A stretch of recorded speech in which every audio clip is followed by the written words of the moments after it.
വിഴിഞ്ഞം തുറമുഖം പിണറായി സർക്കാരിന്റെ മാത്രം ക്രെഡിറ്റാക്കാൻ സംസ്ഥാന സർക്കാരിന്റെ വലിയ നീക്കം നടക്കുകയാണ്. ഉദ്ഘാടന ചടങ്ങിൽ നിന്ന് പ്രതിപക്ഷ നേതാവ് വി ഡി സതീശനെ ഒഴിവാക്കിയ ശേഷം ഇപ്പോൾ വിവാദമായപ്പോൾ ക്ഷണിച്ചു. വിഴിഞ്ഞം കമ്മീഷനിങ് സർക്കാരിന്റെ 4ാം വാർഷിക ആഘോഷ പരിപാടി എന്നതാണ് സർക്കാരിന്റെ വിശദീകരണം. ഇതോടെ സർക്കാരിന്റെ വാർഷികത്തിനാണോ പ്രധാനമന്ത്രി വരുന്നതെന്ന ആരോപണവുമായി പ്രതിപക്ഷം രംഗത്ത് വരികയാണ്.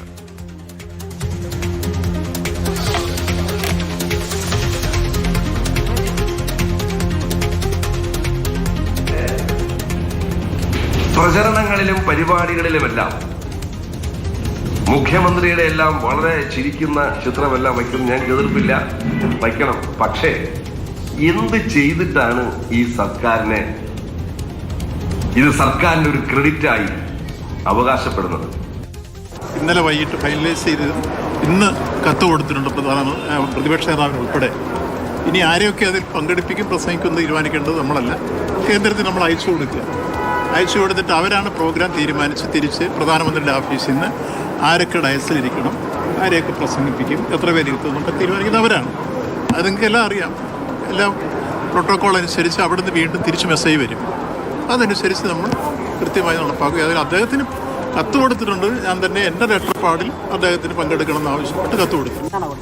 പ്രശാന്ത് കൃഷ്ണയാണ് തിരുവനന്തപുരത്ത് വിവരങ്ങളുമായി ചേരുന്നത്. പ്രശാന്ത്, വിഴിഞ്ഞത്തിന്റെ ക്രെഡിറ്റ് ആർക്ക് എന്നതിന്റെ വാദപ്രതിവാദം നടക്കുമ്പോൾ വിഴിഞ്ഞം പദ്ധതി ഇഴഞ്ഞു നീങ്ങിയതും എന്തൊക്കെ വിവാദങ്ങൾ ഉണ്ടായെന്നും എല്ലാം അന്നുണ്ടായിരുന്ന എല്ലാവർക്കും ഓർമ്മ കാണുന്നതാണ്. അത് മറ്റൊരു വിഷയം. പക്ഷേ സർക്കാർ വാർഷികാഘോഷത്തിന്റെ ഭാഗമായി ക്രെഡിറ്റ് അടിക്കാൻ ശ്രമിക്കുമ്പോൾ എന്തുകൊണ്ട് പ്രതിപക്ഷ നേതാവിനെ ക്ഷണിച്ചില്ല എന്നതിന് ഒരു കൃത്യമായ വിശദീകരണമുണ്ടോ? ഇപ്പോൾ ശശി തരൂർ എം പിയെ ക്ഷണിക്കുന്നു, അവിടുത്തെ എം എൽ എ ക്ഷണിക്കുന്നു, എ വിൻസെന്റിനെ ക്ഷണിക്കുന്നു. പ്രതിപക്ഷ നേതാവിനെ മാറ്റി നിർത്താനുള്ള തീരുമാനം ക്രെഡിറ്റ് അടിക്കൽ തന്നെയായിരുന്നു. ഉമ്മൻചാണ്ടി സർക്കാരിന്റെ കാലത്ത് കരാർ ഒപ്പിട്ട് തറക്കല്ലിട്ട പദ്ധതി, അതാണ് കേരളത്തിന്റെ സ്വപ്ന പദ്ധതി സാക്ഷാത്കരിക്കുന്നത്.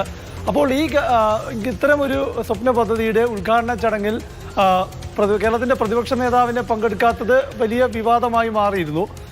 അതിനു മുൻപ് തന്നെ ഈ വിഴിഞ്ഞം തുറമുഖ ഉദ്ഘാടന ചടങ്ങ് വാർത്തകളിൽ അല്ലെങ്കിൽ സജീവമായ വിമർശനവും ചർച്ചകളിലുമാണ്. കാരണം ഈ പ്രധാനമന്ത്രി വരുന്നതുമായി ബന്ധപ്പെട്ട അവലോകന യോഗത്തിൽ മുഖ്യമന്ത്രി അന്ന് വിഴിഞ്ഞത്ത് പങ്കെടുത്തത്, അവലോകന യോഗത്തിൽ മുഖ്യമന്ത്രിയുടെ ഭാര്യ, മകൾ, പേരക്കുട്ടി ഇവരെല്ലാം